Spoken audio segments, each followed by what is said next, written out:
ഇടതുമുന്നണിയുമായി പൂർണ്ണമായും ബന്ധം അവസാനിപ്പിച്ച PV അൻവറിനെ തള്ളണോ കൊള്ളണോ എന്നറിയാത്ത അവസ്ഥയിലാണ് കോൺഗ്രസും UDF-ഉം. MLA സ്ഥാനം രാജിവെച്ച PV അൻവർ VD സതീശനെതിരെ നിയമസഭയിൽ ഉയർത്തിയ ആരോപണങ്ങൾക്ക് മാപ്പ് പറഞ്ഞിരുന്നു.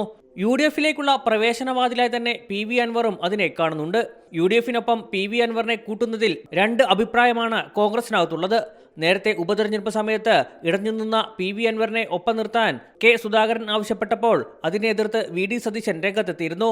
ഇന്നലെ PV അൻവറിന്റെ മാപ്പപേക്ഷ സ്വീകരിക്കുന്നുവെന്ന് പറഞ്ഞ പ്രതിപക്ഷ നേതാവ് അൻവറിന് മുമ്പിൽ ഇപ്പോൾ വാതിൽ തുറക്കാനും അടയ്ക്കാനുമില്ലെന്ന് വ്യക്തമാക്കി. പടലപ്പിണക്കത്തിലുള്ള VD സതീശനും K സുധാകരനും അൻവർ വിഷയത്തിൽ ഒരുമിച്ച് നിൽക്കുമോ എന്നാണ് ഇനി അറിയേണ്ടത്.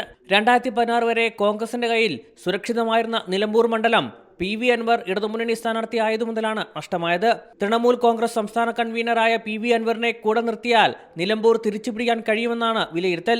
മുന്നണി പ്രവേശനത്തിനായി വൈകാതെ തന്നെ അൻവർ UDF-ന് കത്ത് നൽകും. അതേസമയം PV അൻവറിനെതിരെ വീണ്ടും വക്കീൽ നോട്ടീസ് അയച്ചിരിക്കുകയാണ് P ശശി. ഇത് 4ാം തവണയാണ് P ശശി അൻവറിനെതിരെ നോട്ടീസ് നൽകുന്നത്. കഴിഞ്ഞ ദിവസം നടത്തിയ വാർത്താ സമ്മേളനത്തിലായിരുന്നു നിയമസഭയിൽ VD സതീശനെതിരെ ആരോപണം ഉന്നയിക്കാൻ പറഞ്ഞത് P ശശിയാണെന്ന ആരോപണം അൻവർ ഉയർത്തിയത്. C Malayalam news, Thiruvananthapuram. പുതിയ വാർത്തകളും വിശേഷങ്ങളും ഇനി വിരൽ തുമ്പിൽ. എല്ലാ ഡിജിറ്റൽ പ്ലാറ്റ്ഫോമുകളിലും ഇപ്പോൾ സി മലയാളം ന്യൂസ് ലഭ്യം.